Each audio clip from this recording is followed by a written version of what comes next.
સમાચારના માધ્યમથી મને જાણવા મળ્યું છે રાજુ કરપડાએ આમ આદમી પાર્ટીના તમામ પદ પરથી રાજીનામું આપી દીધું છે। ત્યારે મેં એમને સંપર્ક કરવાનો પ્રયાસ કર્યો પણ એમની સાથે સંપર્ક થયો નથી। હું જ્યાં સુધી રાજુભાઈને ઓળખું છું ત્યાં સુધી એ ખેડૂતોના મજબૂત નેતા છે।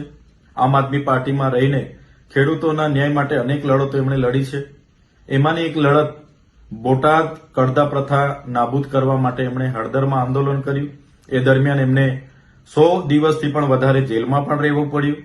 ત્યારે આ ભાજપ સરકારની નીતિ રહી છે કોઈ પણ વિપક્ષના નેતાને ડરાવવાનું, ધમકાવવાનું, દબાવીને કઈ રીતના એમના તરફે લઈ જવું, કઈ રીતના આંદોલનને દબાવી દેવું, આંદોલનને તોડી દેવું, એ જ નીતિનો ઉપયોગ એમણે આ વખતે રાજુભાઈ કરપડા પર પણ કર્યો છે।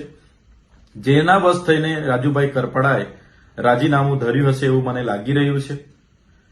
જે પ્રકારે આમ આદમી પાર્ટીએ પૂરા ગુજરાતમાં ખેડૂતોની સાથે રહીને જે લડત આખી ઊભી કરી છે એ લડત આજે પણ આમ આદમી પાર્ટી લડે છે અને આવનારા દિવસોમાં પણ લડવા માટે આમ આદમી પાર્ટી કટિબદ્ધ છે।